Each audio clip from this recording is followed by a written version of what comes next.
Maggie.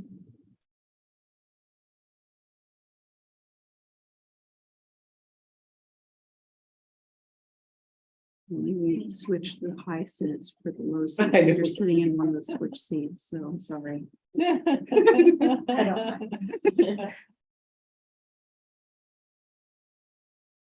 a problem.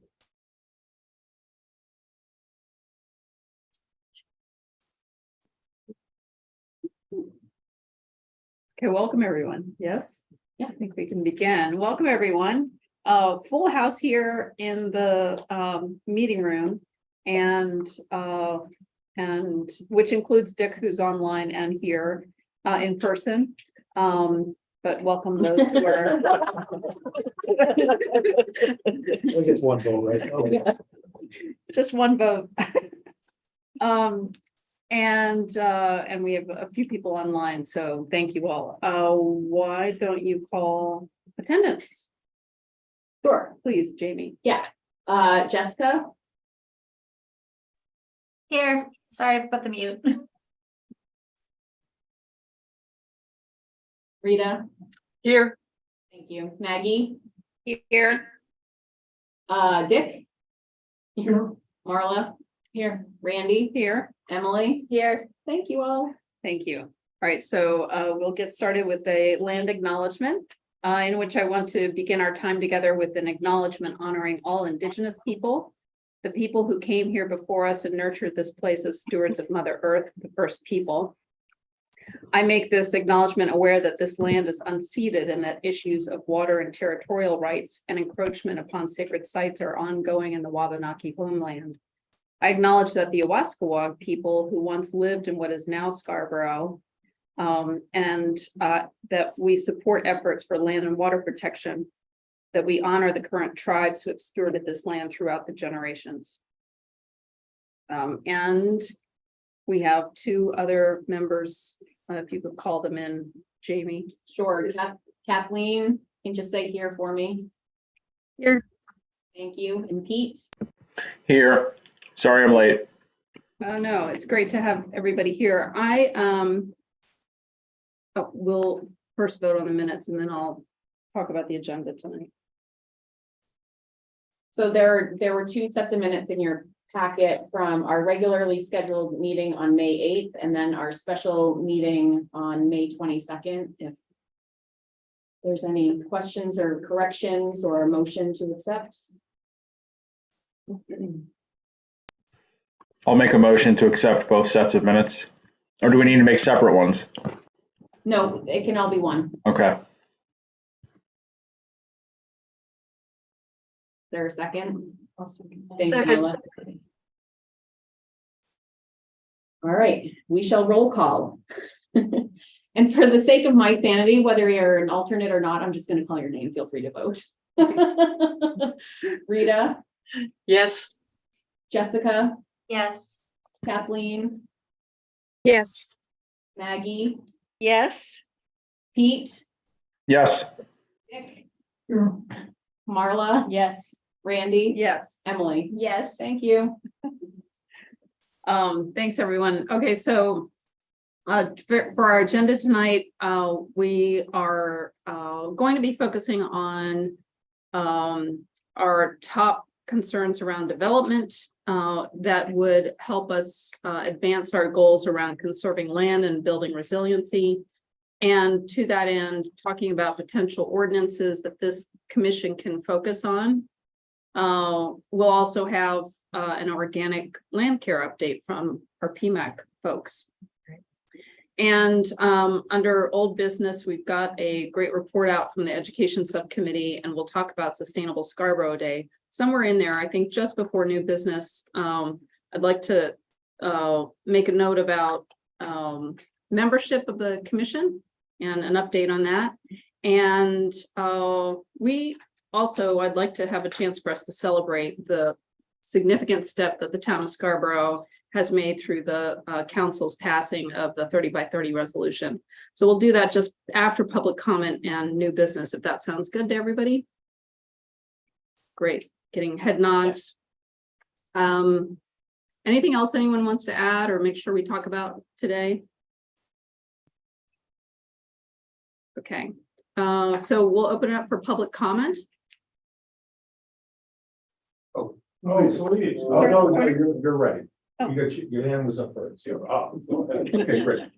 My name is Jamie Willie. I'm a interloper from Portland. But I have, helped out with Scarborough Affairs. I was a Portland Water District trustee for 20 years. And, back in 1996, I remember somebody leaning over to me in a computer lab and said, nobody's running for the water district. I figured, well, I'm better than no one. And so, so it turns out 2 people got in the race and it was a good race. I won. Decided to keep going and, but 20 years was enough. And so I've been off for a couple of years. But I'm here as much today just to pass along a message to the folks. And I thought through this committee, it might be a good vehicle just to say, it's a pretty okay thing to do, being a trustee. And right now, there's a write-in going on, and I know towns, it happens, you know, struggle to get people to get on boards and the representation. So just doing a quick pitch here, as much as anything. A little birdie told me something today I'm going to get to in a minute, but this interlocal stuff, all of the things, the shared things that the water district works on.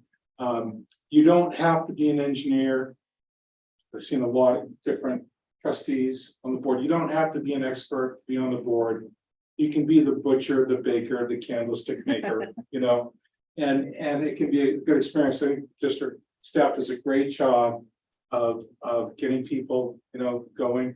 And there are parts of it that are a little bit of a deep dive in terms of learning, but you don't have to be experts, you know. And of course, the great resource, which is Sebago Lake. So I'm going to pitch just because I guess it did go to write in. Why am I here? It's that I take a couple things with me. You know, the lake and its protection up there, I'll always keep an eye on. But also stewardship of trustees and stuff, and just trying to encourage some people to run. I owned a house here 25 years ago. So it's been a while since I've been a Scarborough resident. And but that being said, you know, I know the seat, it's a little bit of a trouble. I'm going to bring up Kim Rich as a friend of mine who ran for that seat and then ended up doing running for a full term, you know. And so with all that, I think it's okay. You know how you volunteer somebody when they're not in the room? Okay, well, I was told, I guess somebody has come forward to act as an active writing candidate. And so, and I don't, Larry Crockett? I don't know if the name is familiar to people. I think I've got his name right, but somebody has come forward and they're circulating, at least their name is an interested party. And it's a short thing, you know, it's for a few months and then because the district stole your trustee. Seth Right. Harrison was, and that happens. But that being said, in the future, and I can't say how important this is. We are all better off somebody circulating a petition or people circulating a petition and getting on the ballot. And I'm not going to get into, you know, a few years ago, you know, writing candidacies run some risk. Okay.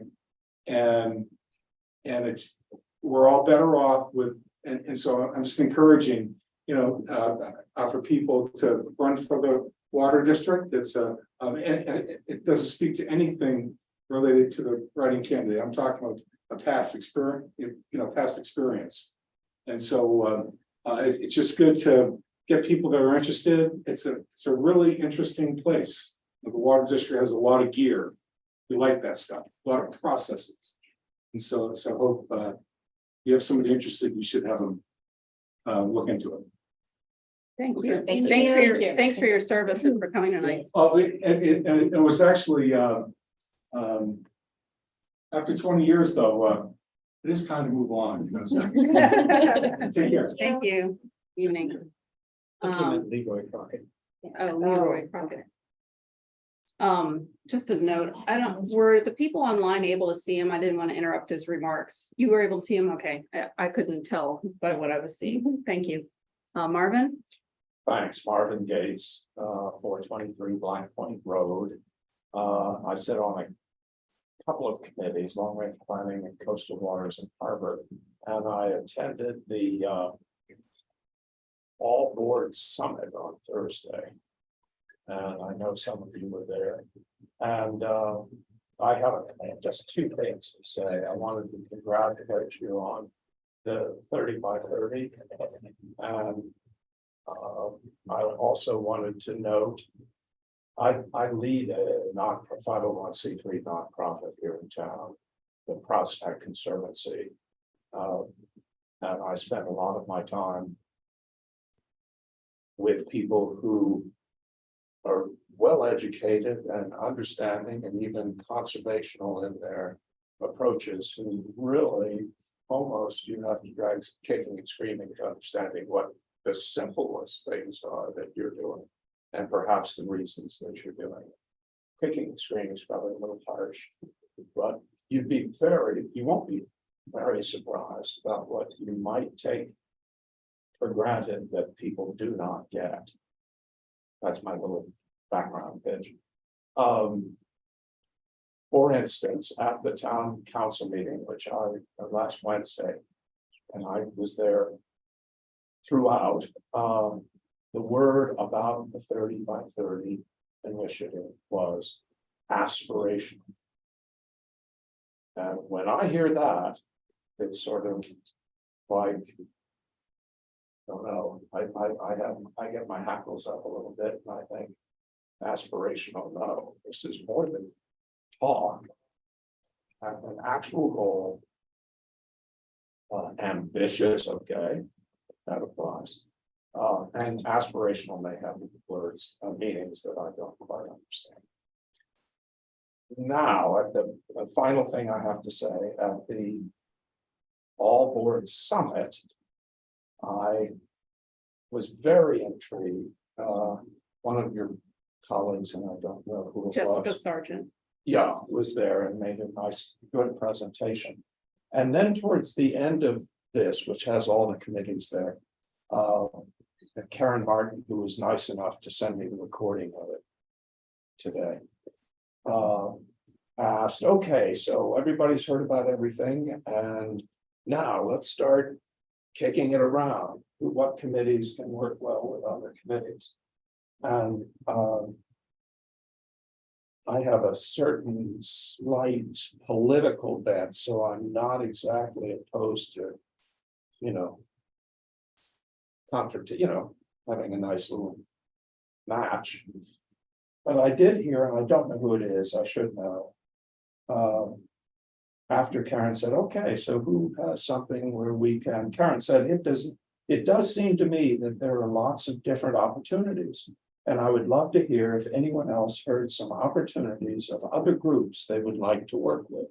And the first person to raise their hand was from the Housing Alliance.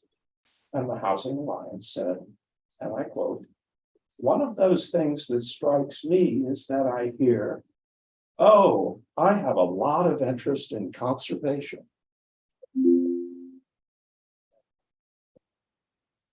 But with my housing hat on, what it makes me think of is the cost of land going up and the impact on housing choice and housing affordability. So it makes me curious about the conversation about unintended consequences of conservation. And I think that's on the surface perfectly reasonable. It certainly makes me think, oh, I'd like to see that mud wrestling contest, conserving land versus workforce housing. And I think that's what you're engaged with. I think that's maybe I'm more like put things in terms of battles and that sort of thing. But I hope I would urge you to get in there and fight. Because I think there are people who are already in there fighting, not, let's just say and be nice, not against you, but not for you. Hmm. So, but that's my public comment. Thank you. Thank you, Marvin. Thanks for getting the transcript too. And bringing that forward to us. Andrew. Can't pass up public comment. So I think I have 3 minutes, but I got authority from all 400 of our members to do 3 minutes each for them. Oh, okay.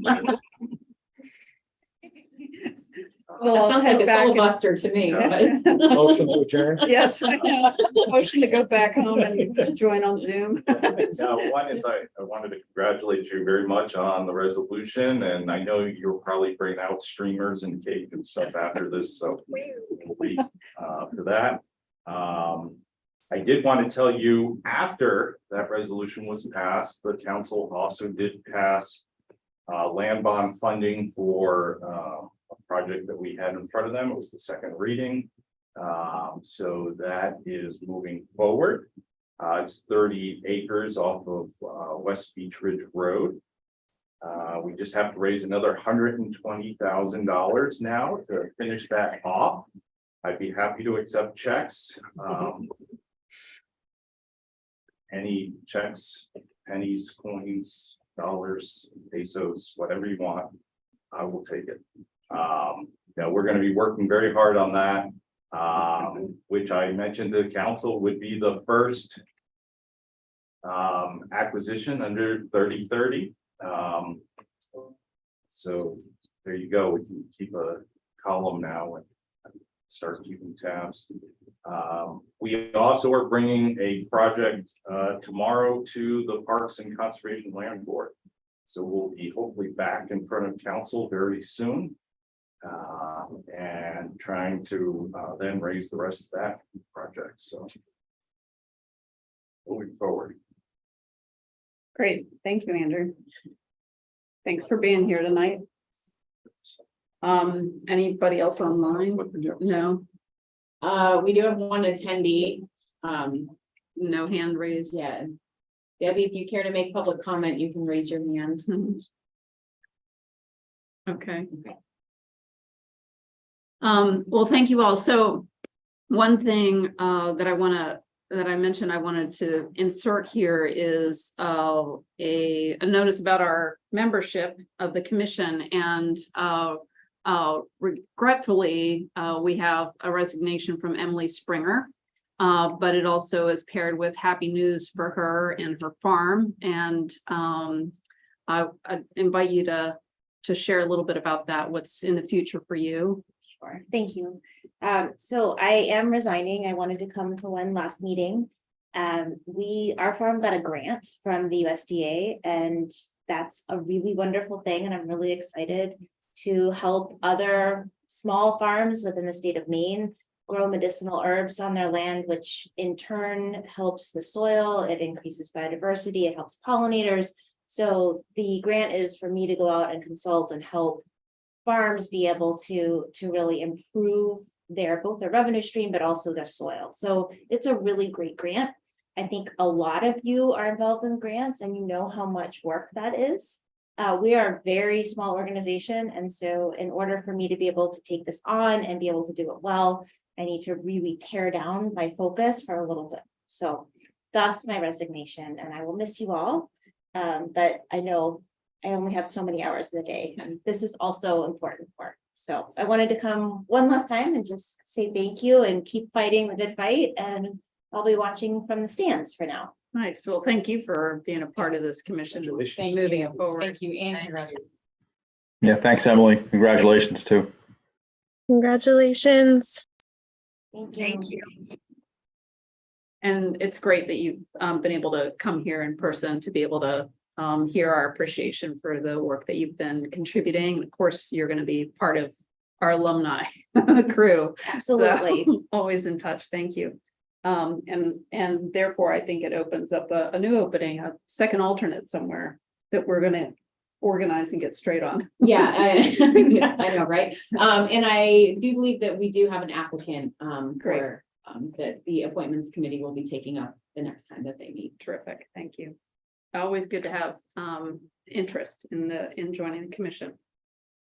So again, the other piece that I wanted to insert here is a celebration of our the major movement that the town council did, a unanimous passing of the 30 by 30 resolution, and right on time we have our councilor liaison joining us. And with deep apologies that I did not bring streamers and cake, as Andrew had so suggested that would be something that I would do, but I don't know. We have lots of ways to celebrate, but all of you, virtual cake and streamers to everybody. It's a significant move for the town of Scarborough, and frankly, I do not know that there's a single other town in the state of Maine that has adopted a resolution of 30 by 30. And this is an ambitious goal that we're all going to be pulling together in collaboration with our community partners. It's going to take all of us and is now a key priority for the town. Karen, thanks for joining us. I wonder if you wanted to say a couple words about the excitement of last Wednesday night, and anything else for us? Sure. I mean, I think I gave a little like yay after everyone unanimously voted. I think I got a chance to speak to most of the counselors, and there really wasn't much to talk about. You know, I think they're in support of this idea and everything that we're doing. I think the one thing I want to just say is, like that Randy just kind of said, was I think it really reflects well on Scarborough. I mean, you know, we have everyone doing these sort of things, but no one's done this. And one of the things that I noticed was that the NOMO May got a substantial amount of like press and things like that. And so I think the work that you guys specifically are doing is just amazing. And I just want to thank you again, because you're really implementing some of the ideas that I had when I decided to run, and you're making it look really easy, because I had no idea sort of how to push it through. And you guys did this so easily and effortlessly. And now we're going to have you look at some ordinances. Yes. Yeah. Thank you very much. And there are a few things that we want to advance in terms of bringing people along about what the 30 by 30 means. One of which is, we're not going to get there by just buying at market rate 4,000 acres at any time, tomorrow or in a few years, that there's a number of different avenues to reach the goal. And I want to take this moment to sort of pass it to Jessica to maybe speak a little bit to that, but also Jessica represented the Conservation Commission, as previously mentioned, at the All Boards Summit. I wasn't able to attend, I had a business meeting, but Jessica attended on behalf of the Conservation Commission. You have just a few words about what our takeaway is from that experience?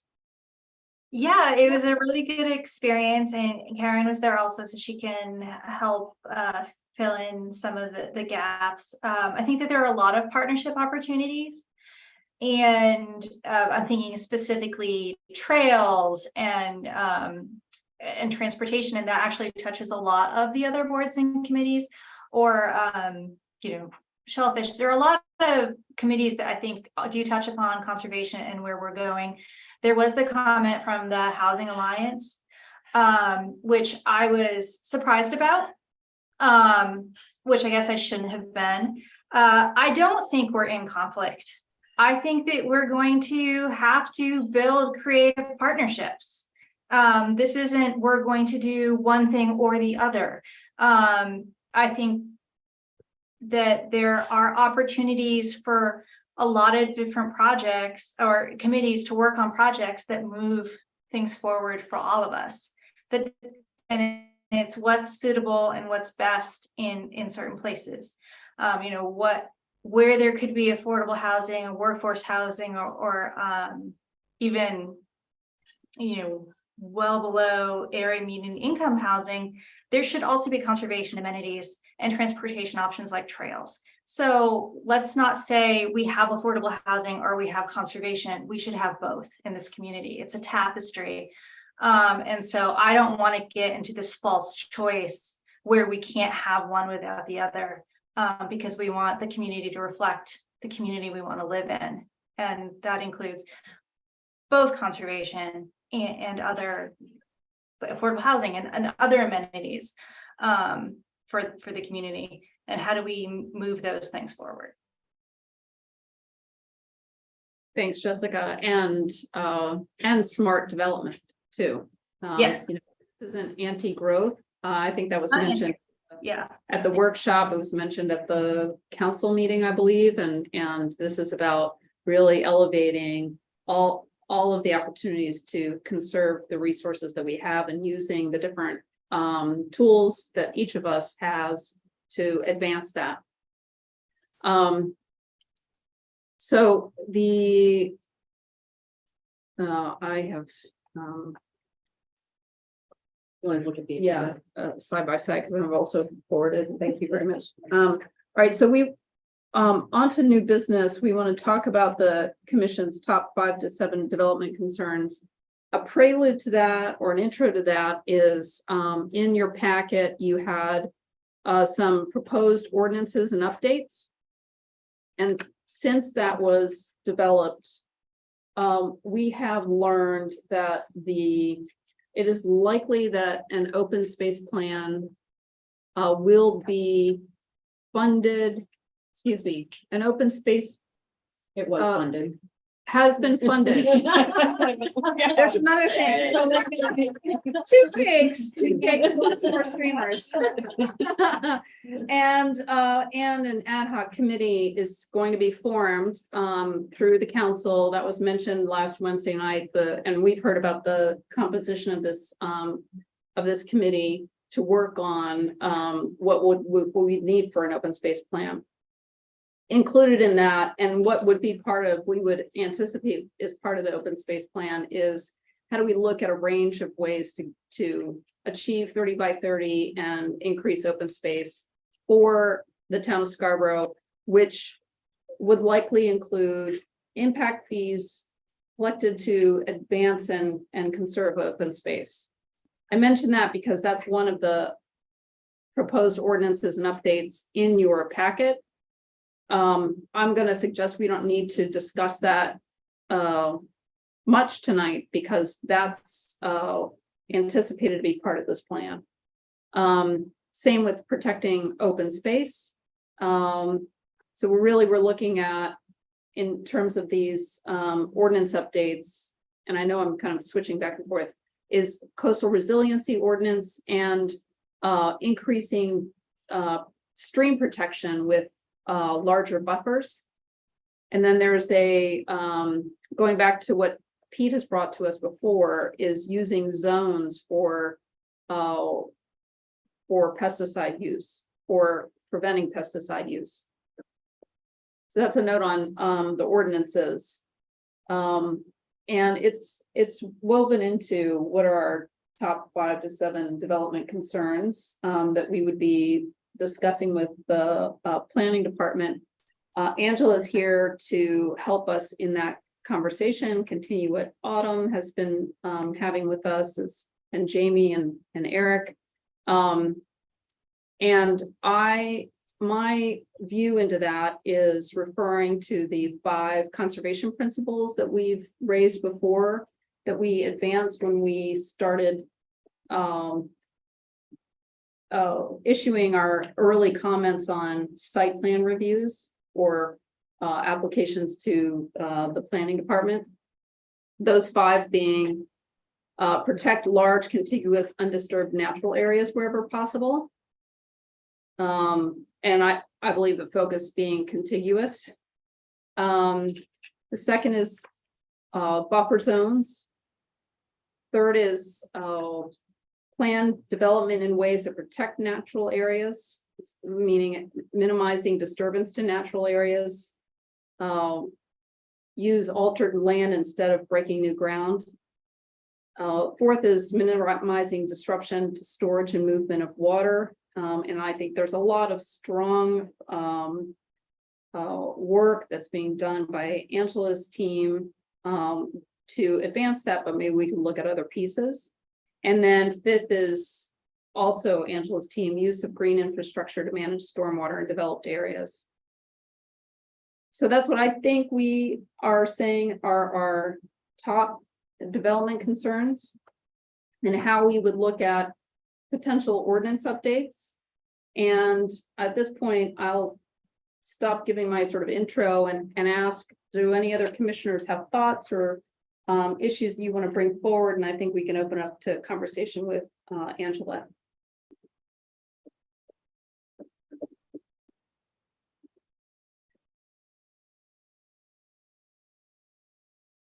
Pete. Yeah, I'm wondering if, because we just kind of set 30 by 30, if one of the real focal points for the ordinance updates should support that effort. So there's already a lot of momentum behind that. So maybe there's a way that, I don't know, that list of ordinances that you could, a draft list of ordinances that we kind of have out there. There are a lot that kind of could go under that. And I'm wondering if we should kind of focus for at least the short term on tackling a couple of the ordinances that really would support getting at the 30 by 30. Great. Thank you. I guess if there's no one else jumping out, and I don't know how much this has been, I guess, conveyed to this group or others. I know I met with long range planning and some other groups talking about a low impact development ordinance that we are required to have in place implemented by next July, which is actually a very large, encompassing all kinds of things. It's a lot of work that has to happen between now and next year at this time. And when I hear those type of things like you were talking about is kind of the conservation of land. One of the things that's spelled out in there is we can designate like for development in whether it's in a growth area or outside growth area, we can talk about those type of things and talk that through a stakeholders group, which I'm hoping this committee will be a huge part or asset to us to try to develop that. But it's going to be in that low impact development ordinance.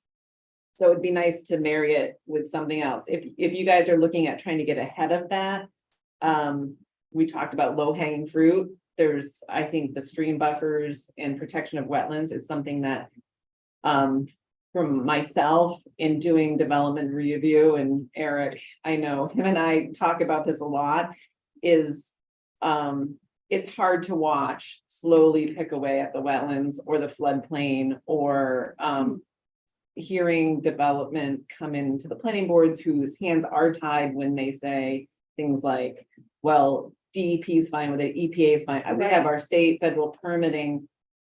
And so it's hard for the planning board to kind of keep pushing without a specific ordinance in place. And that's where I think this LID ordinance is going to be huge for a lot of things that we haven't been able to quite get at and spell out very specifically. And I think it will help staff. I think it will definitely help planning board because I think they know, they see it every day and know we would like to do this. It's just the ordinance needs to be stronger in certain areas. And so I think a lot of things can be kind of rolled into that. And I don't, do you remember, Jamie, there's a regional one. We have a model ordinance right now, a template, just like, which we view as the baseline. It's the bare minimum. We can't go below it. The state will require that. But there's a lot of wiggle room and leeway to go upwards and be more restrictive on certain elements. And so right now we did submit a model ordinance that said, here's a baseline. And then we will work with our stakeholders groups to figure out what elements are important to our community, right?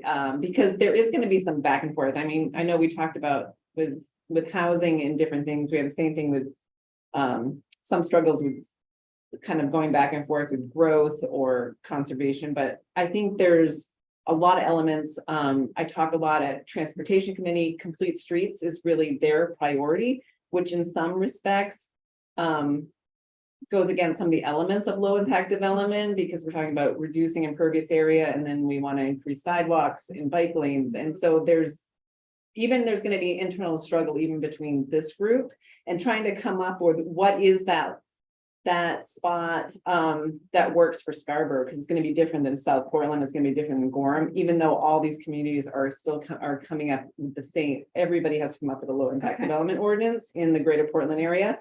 I think it'll be important to hear from our committees how things rank and how things balance, really, because you're going to need pieces of all of it. But how that looks is going to be very different for Scarborough. So I think it's going to be really important. But so I just wanted to start out with that, is saying things like where you're talking about conservation of land, you can get very specific and say it's 20% of your parcel, it's 25, it's 30, and depending on what zone you're in, things like that. I mean, that can definitely be written into the low impact development ordinance, and it's something we're beginning that now. And I wanted to see if that's of interest. The other thing, when the first conversation started, I think Karen, you came in and got us talking about, okay, what would staff want to do if we could tackle this? Because of, again, what we see, I think the low hanging fruit, which I think will have the biggest impact, is really protecting our streams and our tributaries and our wetlands. And it's a really kind of simple language for the ordinance, but huge impact. Right now, we have some stream protection overlays around parts of Red Brook. It's very significant one around the Nunsetch.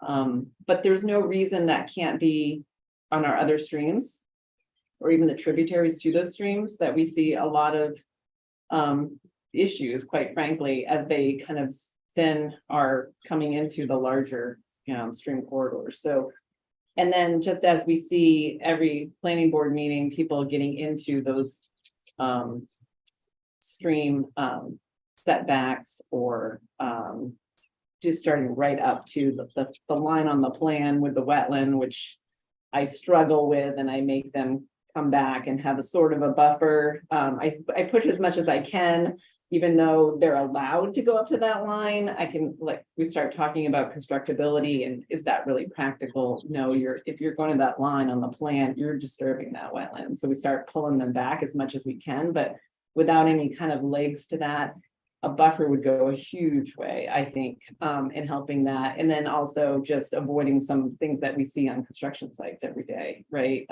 Don't give that opportunity to impact the wetlands and the stream corridors. So that was something that staff really jumped on, were those kind of buffers, and the fact that our urban impaired streams, which we focus on, Phillips Brook and Red Brook, are not fully protected, which is both in our growth areas. So it's really important to get ahead of that.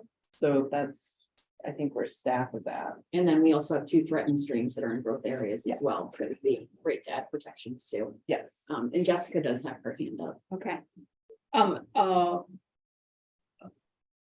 May I ask a process question, Jessica? I guess I didn't give you a chance to say no.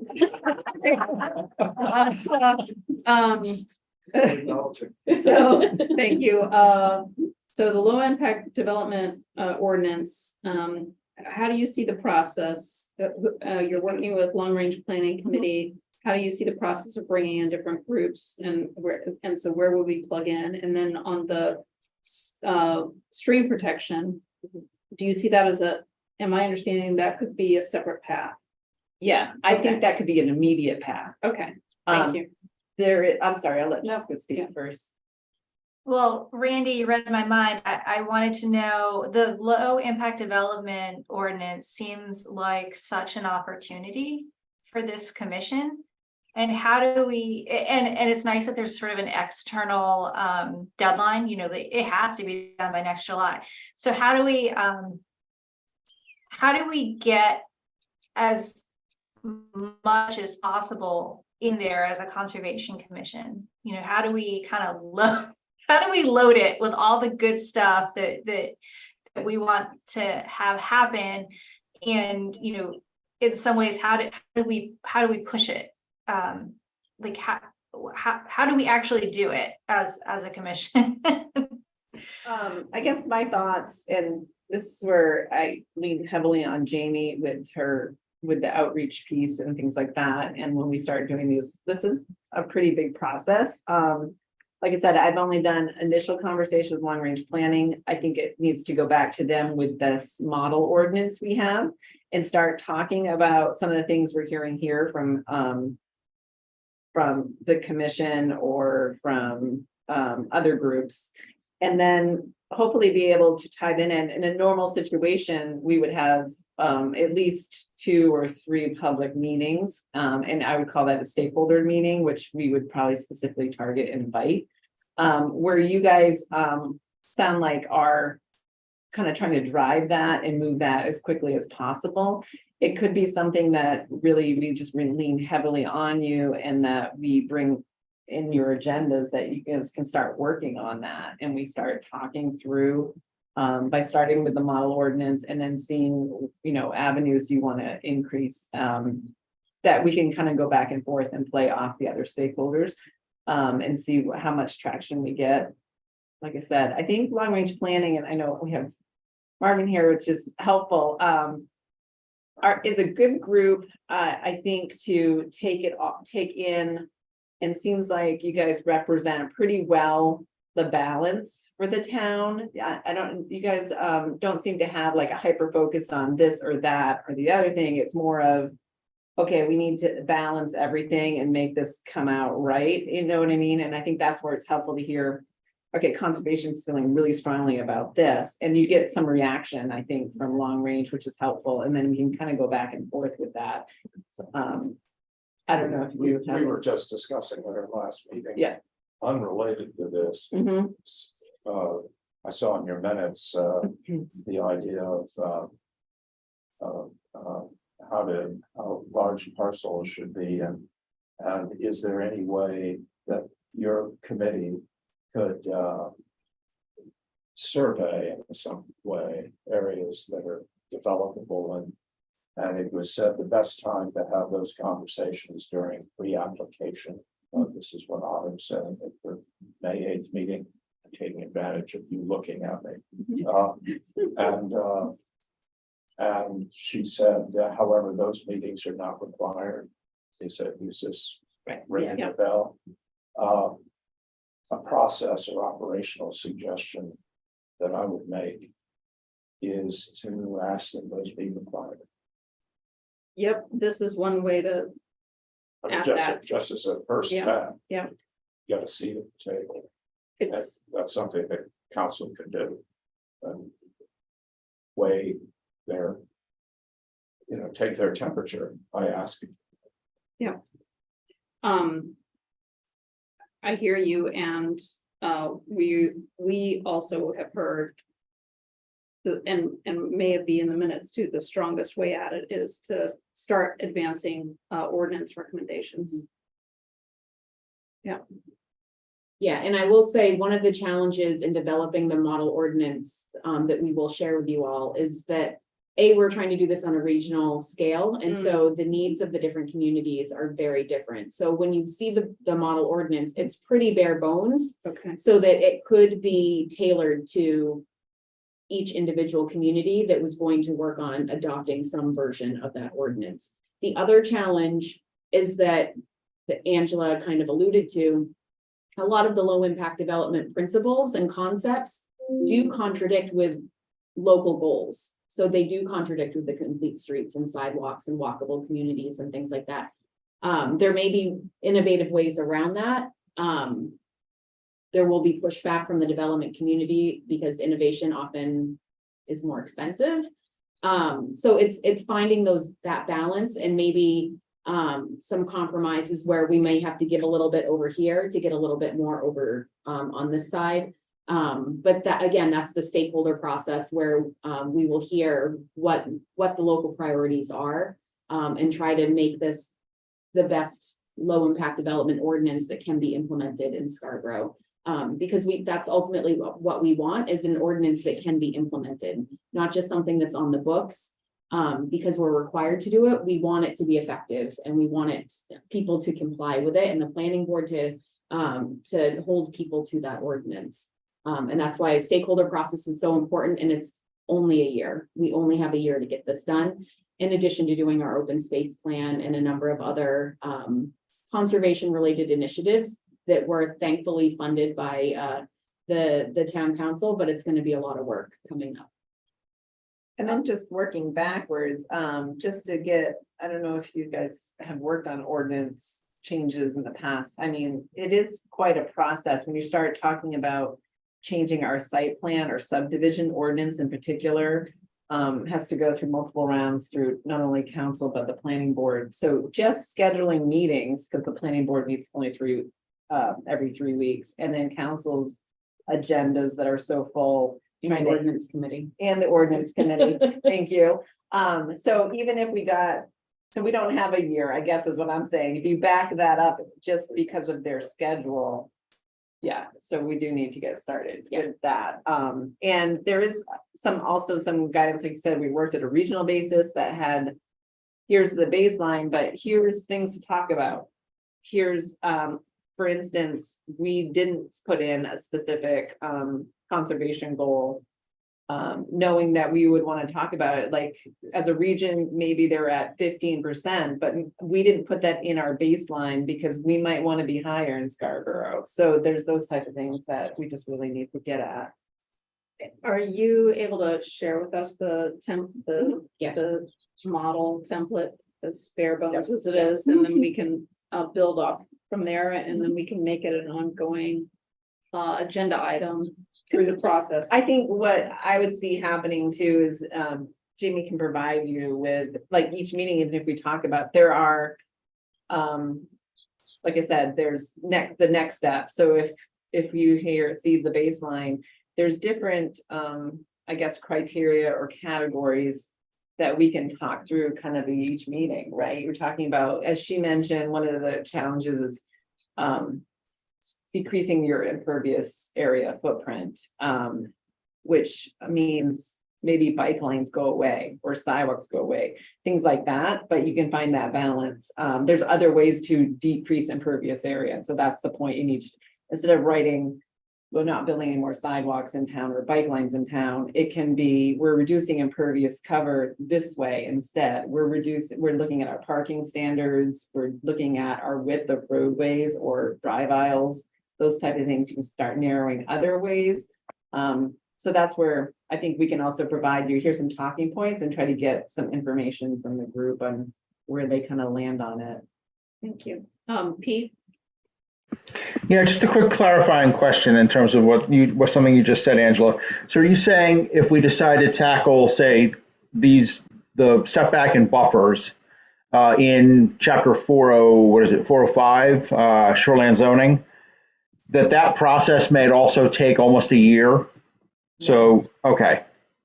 All right. No, I'm saying it takes months. Right, months, Even if I okay. change one word in an ordinance, it's kind of got to go through this process. It doesn't mean that it can be like one meeting at ordinance, one meeting at Okay. plan, but it's definitely 2 meetings in council. So Okay, gotcha. Okay. Then Just on the wanted to calendar. clarify what. Okay, thanks. And then going back to, I think Jessica's question, I'm sorry, I didn't want to leave that. We were talking about switching back to like buffers and our stream protection, because we have a stream, and maybe this is where Eric can jump in as I go astray here, because it's the ordinance piece that he knows better than I, but we're talking about, we already have in our ordinance a stream protection overlay that's written. It's really a matter of, okay, now instead of just, it's a map that shows your overlay is the Nonesuch. Now we're going to add to the map all the other areas that it would, now you need to follow that standard. So that's where it's, I say low hanging fruit, because the ordinance is written, it's just only restrictive at the Nonesuch and a piece of around Red Brook, but not all of it. You know what I mean? So that it can be expanded throughout town wherever we want to present it or propose it. Does that make sense? Yeah, definitely. Yeah, and I would say, because it's an existing ordinance, that change is easier to make and can happen more quickly than a brand new ordinance that needs to be kind of developed, embedded. through multiple steps. So that's why that takes a much longer process, and even 12 months in some cases is a really tight schedule. So for a brand new ordinance. But as Angela said, it may be 3 or 4 months for updating the stream standards. So on stream standards, if we were to discuss tonight, requiring 250 feet of buffers around streams, water bodies and wetlands, and at the perimeter of sensitive natural areas, sort of the language that we've had in conservation principles so far. What more do we need to do do we need to be more detailed? I know that it's all encompassing in this language. Do we need to be more detailed? Do we need to identify endangered streams? Do we need to identify tributaries? And is 250 feet a blanket buffer that is possible for us to bring forward? And Pete is shaking his head no. I think that's ambitious, but I will say, We're good for ambitious. I know, Well, I mean, the only reason I'm shaking my head is like our setback, which is not a buffer, our setbacks, our strongest setbacks we have are 250 feet. Okay. So then that's not a buffer. So you typically, there's a setback that's established in resource protection districts, it's 250 feet. But the vegetative buffer is typically what gets really squeezed, like Angela was talking about. And in some areas, it can be reduced to 25 feet, which is absolutely and utterly useless almost. So to me, the 250-foot setback is something that's probably pretty strong. It's that focus on the vegetated buffer that is maintained in a natural state that I think is really something we could try to focus on and increasing that size. I mean, I could see maybe going for 150 feet in certain areas and maybe down to 75 feet as a minimum, but no lower. I mean, literally our ordinance says for like parking lots east of the railroad or something like that, you can go down to 25 feet. So it's like, and then, over time, that vegetative buffer goes away. So, and then it gets encroached on by lawn, whatever, and in 10 years, it's gone.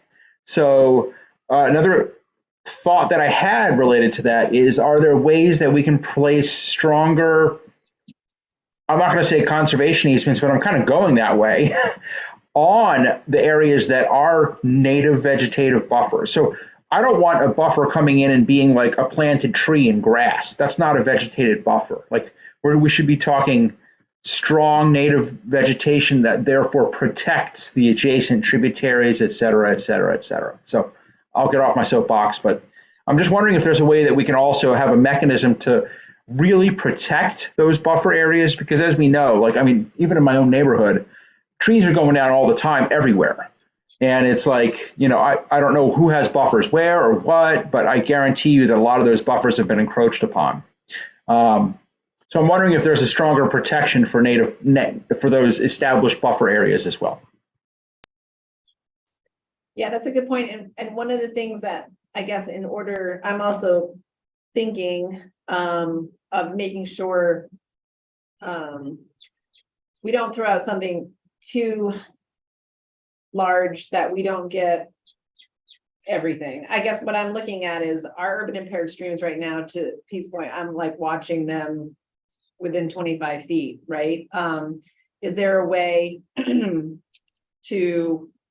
we have the documentation and support, we have studies, we have watershed management plans, like for Phillips Brook and Red Brook, we have over the years spent time, effort developing plans that speak to this and speak to specifically how much of a buffer and the natural vegetation that we need, that I think will be easy to translate and to be able to point at, to say the ordinance committee in the council, to say, we've been talking about this for decades in these watersheds, and we have that as supporting documentation. So I think those are going to be probably easier. I guess I don't know, feel from council, and maybe that's council shoot to speak to on how much support we'd have to go to keep going, because I think that's where I would love to keep going and see how we can get there. To your point, it's really tackling that native buffer along these that we really need to address. And so I'd rather get to that than to do this 250 that doesn't mean anything, because you just can't build a house in it, but you can build a parking lot or something, right? So I'd rather get some more teeth in a area that's most beneficial to the streams. Yeah, and I think we've hit on a really important thing there. I mean, we've said it many, many, many times in our comp plan. The marsh is our gem. Its tributaries are our gem, and the tributaries to those tributaries should be part of what we're trying to protect. So if it's anything connected to the marsh, that to me is really kind of low-hanging fruit, because we've said it in every single version of the comp plan we've ever issued, that the marsh is one of the most important parts of Scarborough. But if we don't protect the tributaries, we can't protect the marsh. And if we don't protect the tributaries, it's very difficult to try to bring them back to health once they've been damaged. And it's expensive too. Other comments?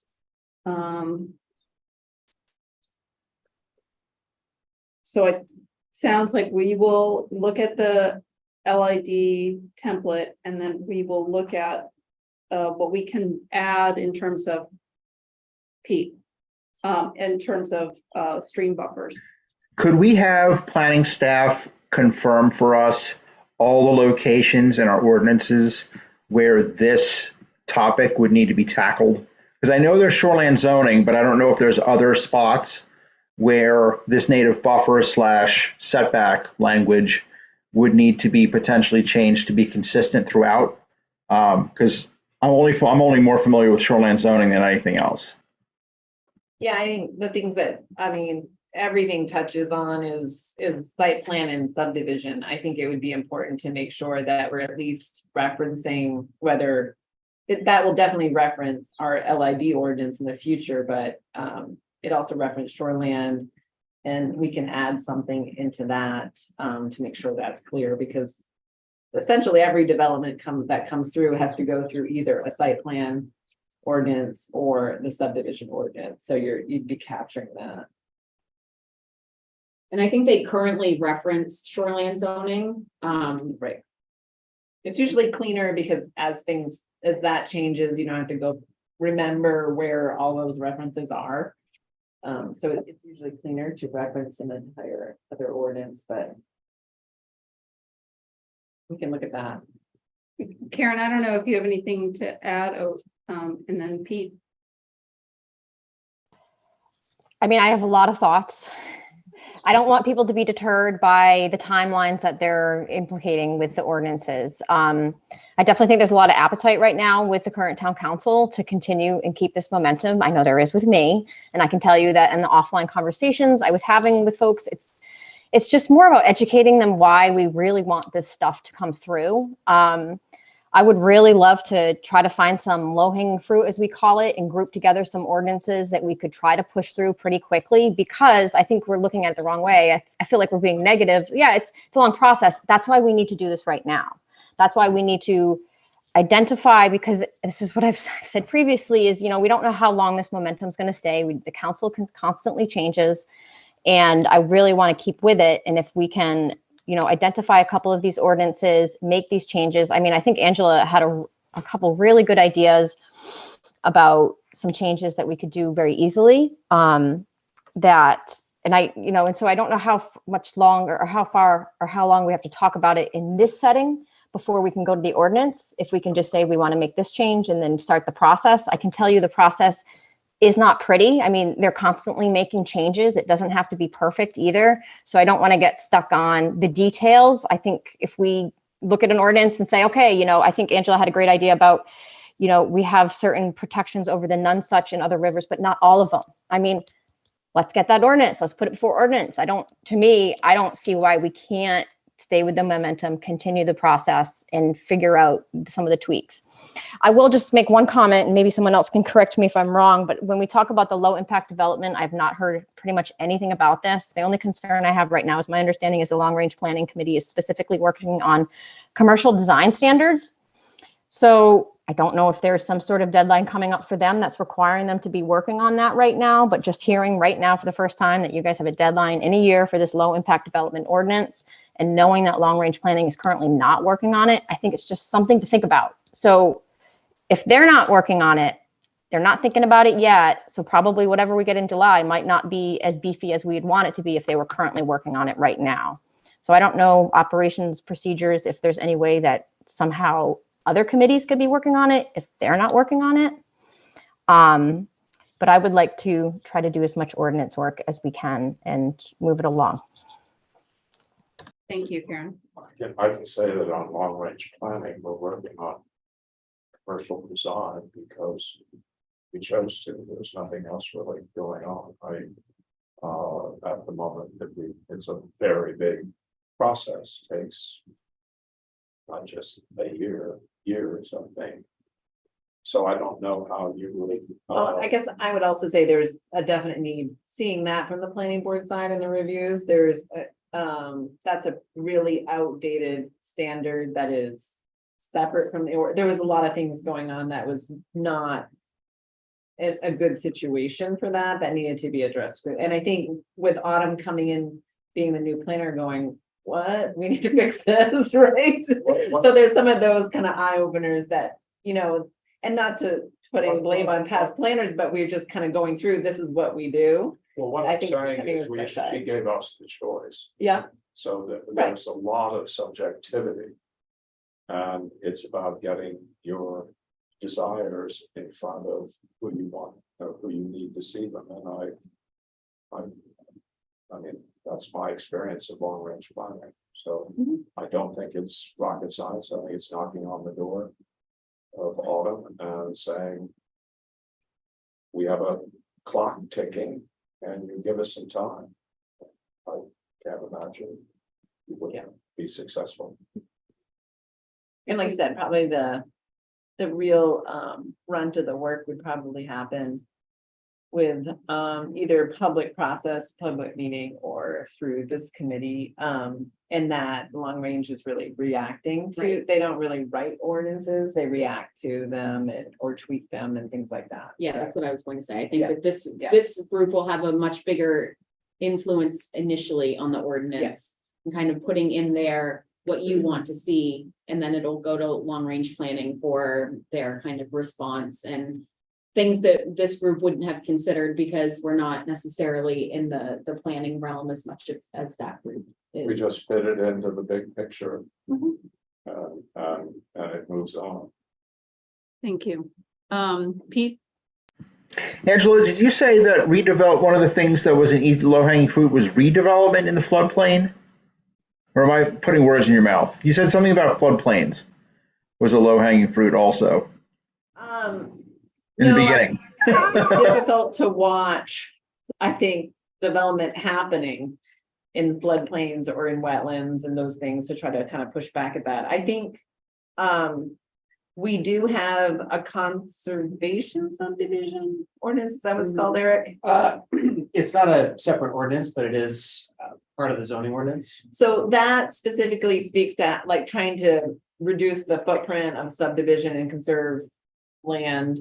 But also in that is the only place I've been able to find that there is a 25-foot buffer to wetlands, which I find a huge benefit when we do those and we look at those type of subdivisions, which technically they're kind of west of the highway, but they're trying to reduce their amount of impervious area. They're trying to increase the amount of conservation land.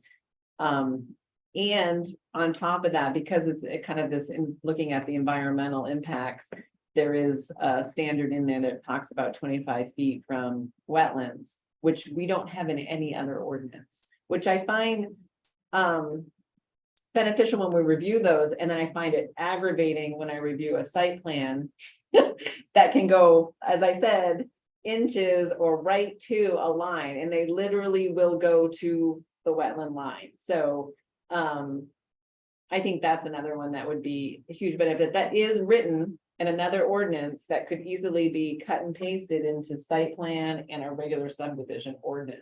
And it's not something that development community doesn't understand or know, or something they deal with anyway, because it is in other pieces of our ordinance. So that's my soapbox. Speech.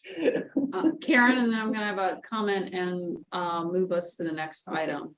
Thank you, Karen. I'm sorry, were you talking about the conservation subdivision ordinance? Is that what Angela was talking about? Yes. Okay, sorry.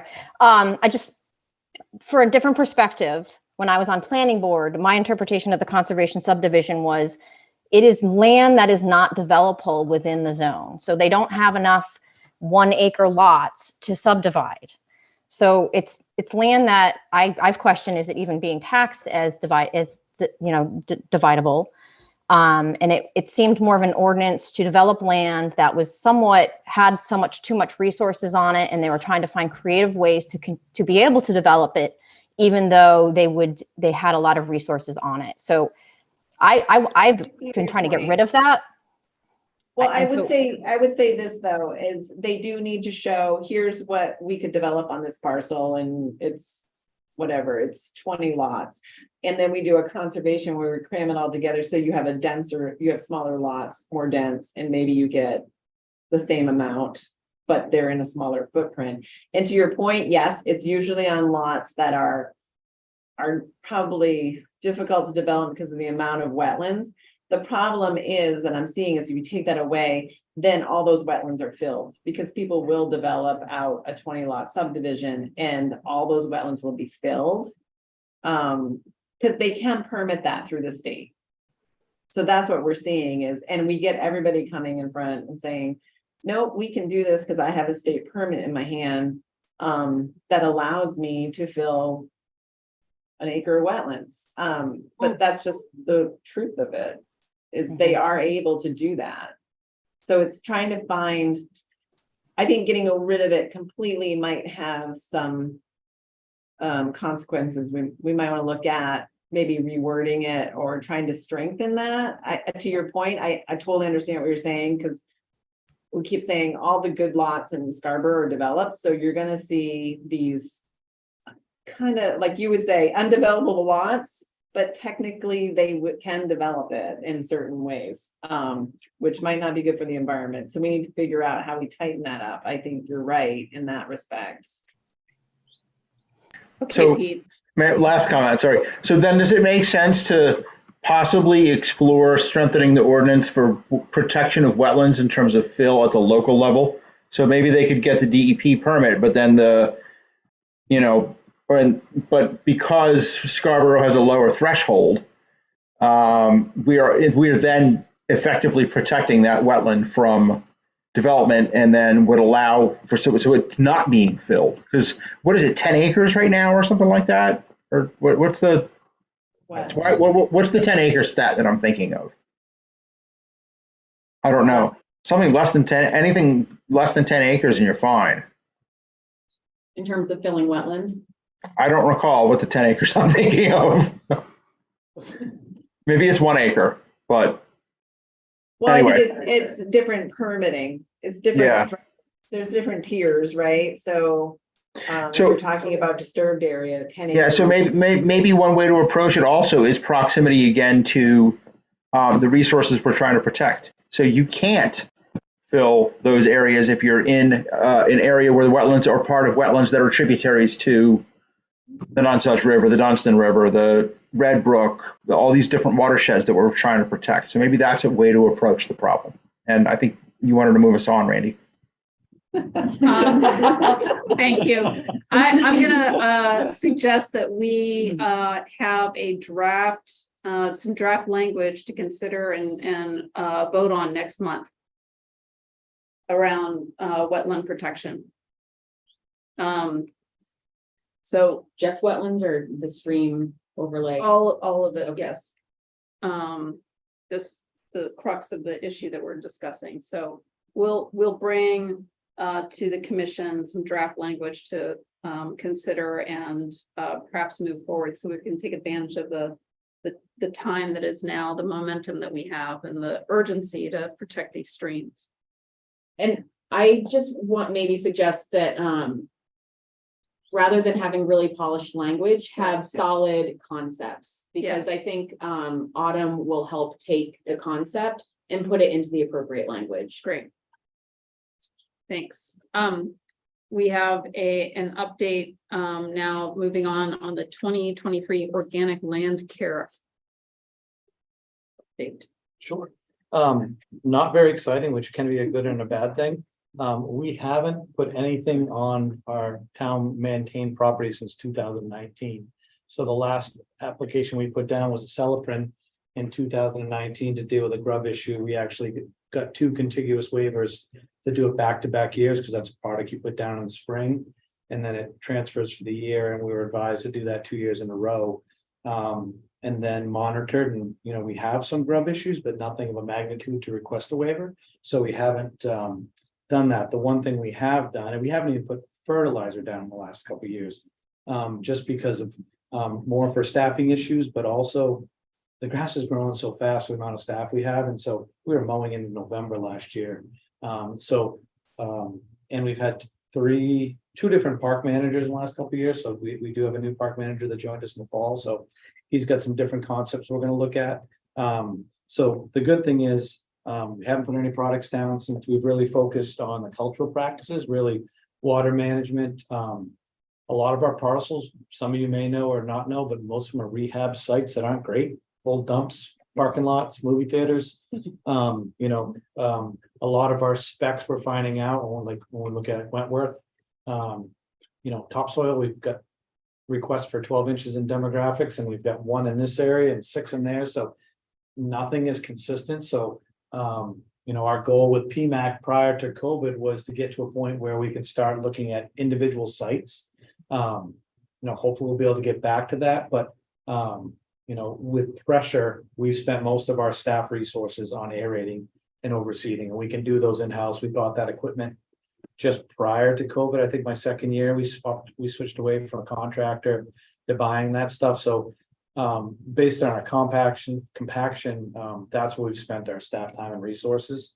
I will tell you though, I mentioned water management, mowing height and frequency, aeration, dealing with compaction.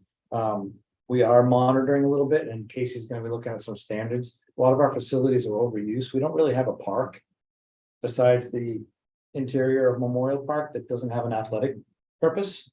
And so that's, some of the things that came out in the master plan as far as looking at, is it best to start looking at an athletic complex where we can transition some of our neighborhood parks back to more, there's not a night you don't go to a park and there's not teams on it. And so kind of, again, going back to this conversation is what do we want Scarborough to look like? And then what's the best way to manage it? We are, and I've got 2 copies of it here.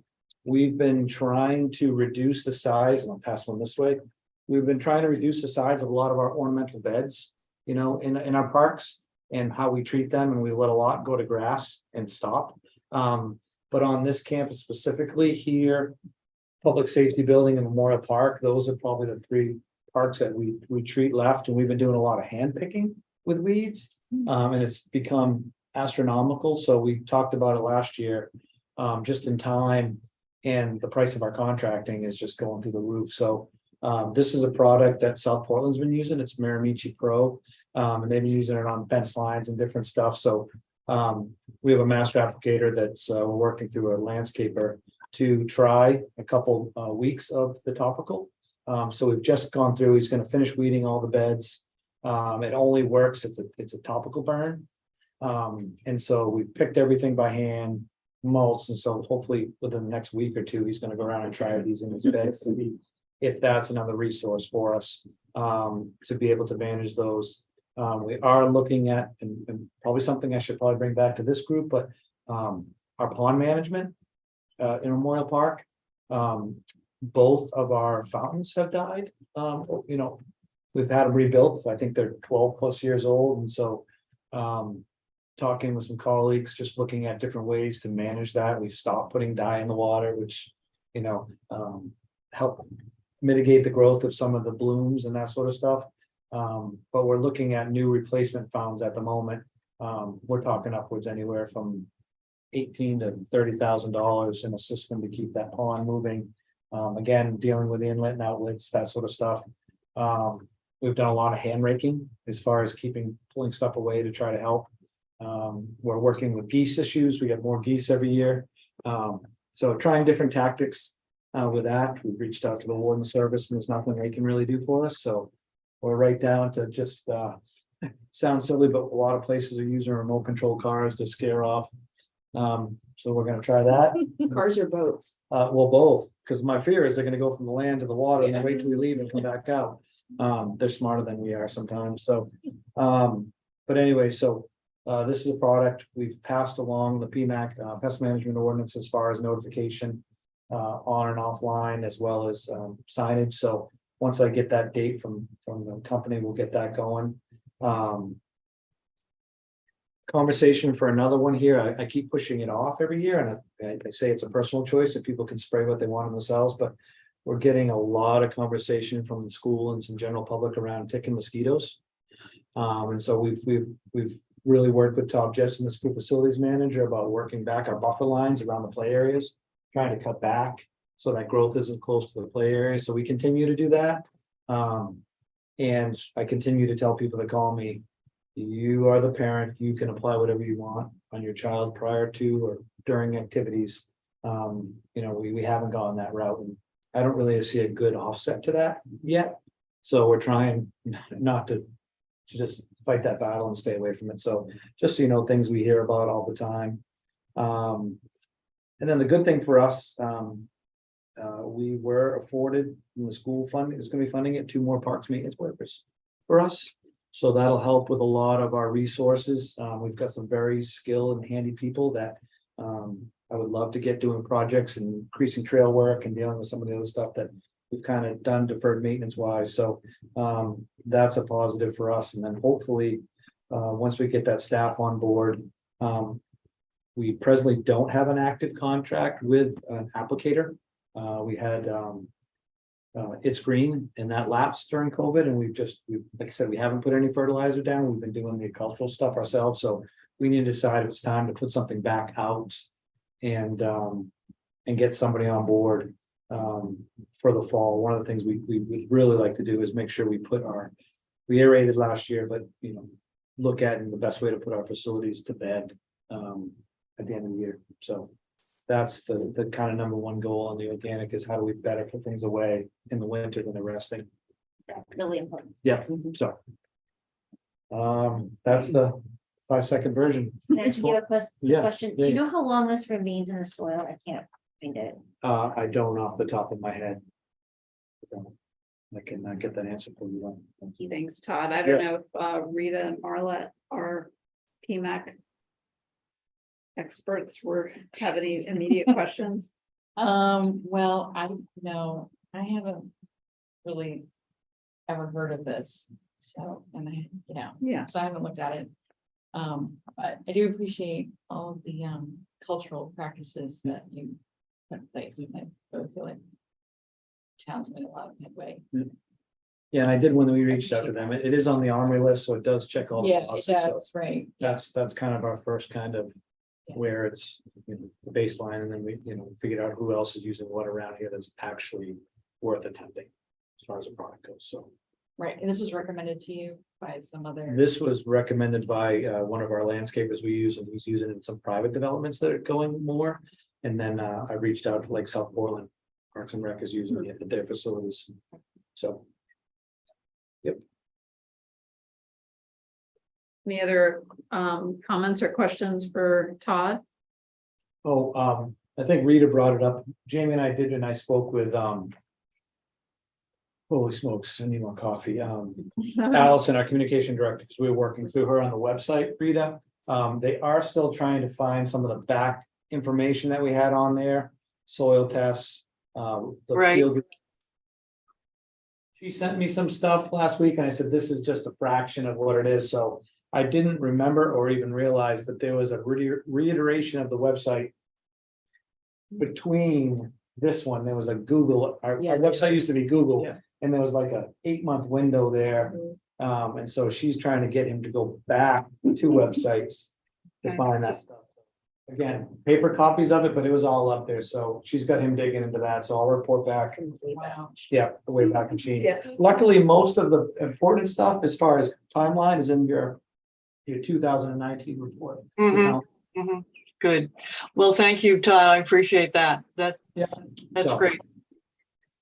I'm just thinking, you could email this. To the Conservation Commission, right? This. The data sheet. the Oh, data sure, sheet. yeah, So folks can take a look Yeah, at want to it. give it to Yeah, me. if they Yep. haven't seen it, yeah. yeah, Thank you. Yep. Thanks very much. Back to Rita and Marla on the education subcommittee. Yes, and I'll make this pretty quick, because we have a lot to talk about and celebrate, and it's most of what I would say is in the report. So if you Yeah. look and read the report. Thanks for but- that in advance. So we're working on writing a bunch of articles about the Conservation Commission, what it is, what we're working on.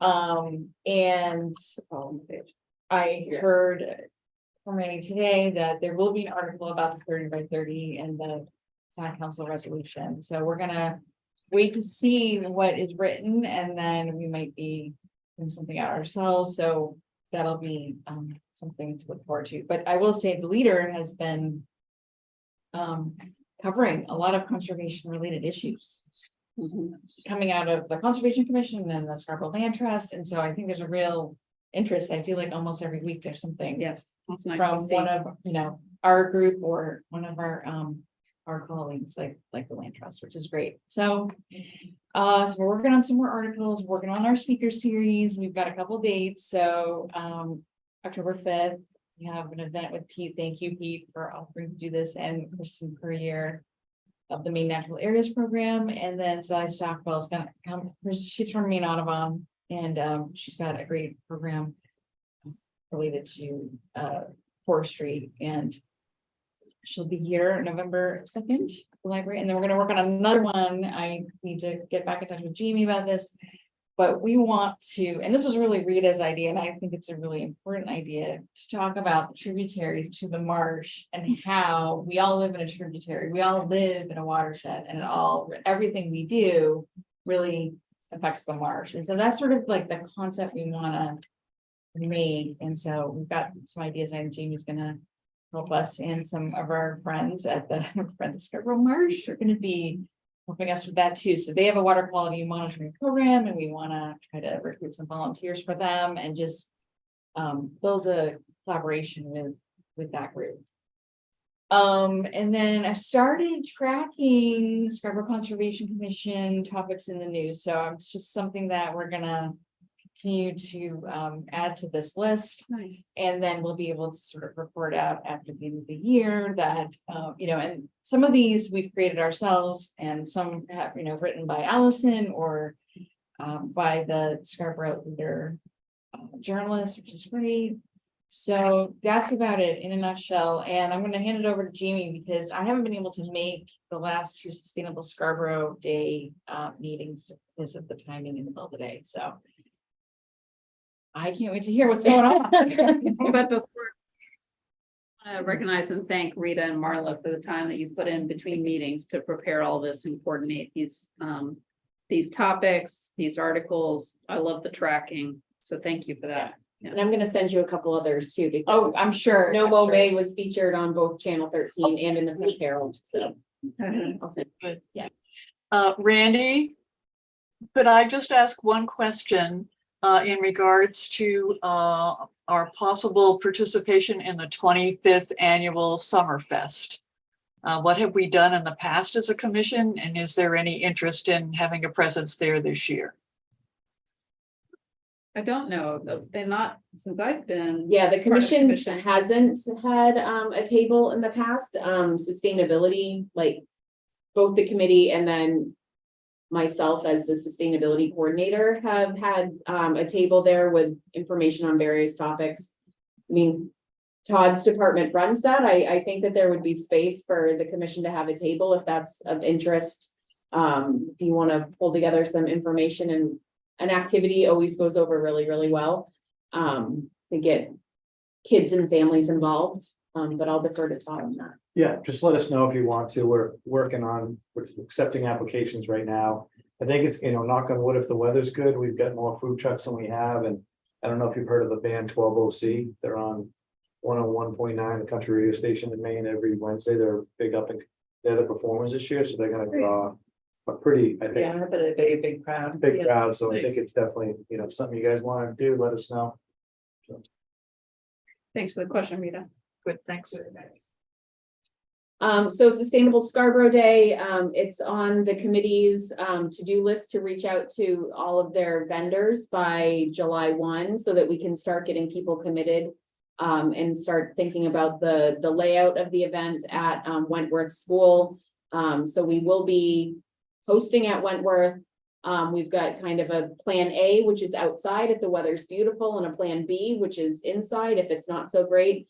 And it's going to be really important to get our vendors lined up so that we can entice people to come, because no one wants to come to an event that doesn't have any information or activities for them. So that is the big to-do for the committee at this point. And then starting probably early August, we'll start doing heavy promoting throughout the community so that people know that the event is coming on October 1st. Great. Thank you. Right, so now we do a round of updates. What else would you like to share about the town council? It hasn't been busy on conservation issues, apparently. Just kidding, of course. Oh, Where did it go? Sorry. we lost. No, I don't know how I minimized it, but Okay. there it is. Yeah, enough.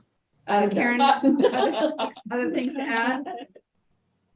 No, I think we kind of covered earlier what's going on with town council. We just did the resolution, and I think Jean Marie and I have to get back together to figure out the ad hoc, or what an open space plan committee or creation committee would look like. But that's about it. And this ad hoc committee currently is planned to have one representative of the Conservation Commission, so everyone note that in their head.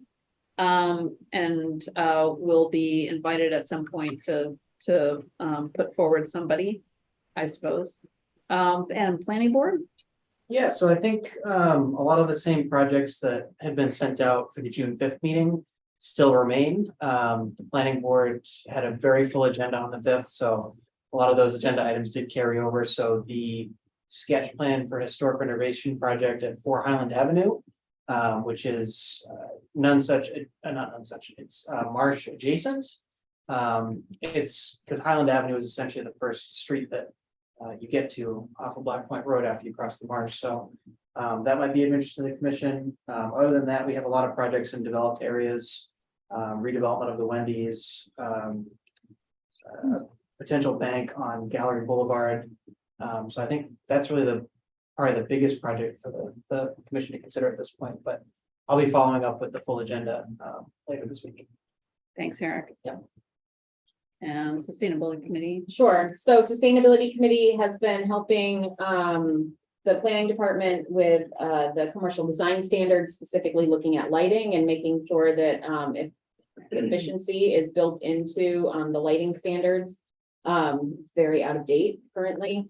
And then the next big thing that they are working on tackling is developing a reserve account for sustainability projects, so that there will be dedicated funding to do like projects in municipal buildings and municipal projects, and then also potentially looking at grants for energy efficiency upgrades for residents and businesses as well. In order to do all of that, we need the money in order to do it. So we're going to start looking at opportunities for that. And that is a goal outlined in the committee's comprehensive sustainability and energy plan that was approved by the town council in 2017. Nice. Great. And Parks and Conservation Land Board, Jessica? As Andrew already mentioned, the Scarborough Land Trust has brought forward a project for I think it's 11.5 acres, which we'll be reviewing tomorrow morning.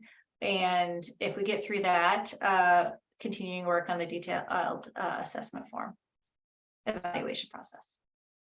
Great. You're meeting tomorrow morning? Tomorrow Yeah. morning from 8 to, I think, we're supposed to go till 9:30. At the hub. At Public Safety Building. Oh, Public Safety Building. Great. Thank you. Anything else? Any other comments from folks? What are we, just 1 minute over? Yes. That's a good recovery. Yes. That's commendable. That's great. Thank you, Emily. Really appreciate again and wish you well and all the best and congratulations on your future work. Congratulations everyone on the huge movement last week and got lots of work ahead for us to do. So thank you all for your time. To July. Thanks. Thank Thanks, you. everyone. Motion to adjourn, right? Motion to adjourn. Second. Okay. All right. Thanks,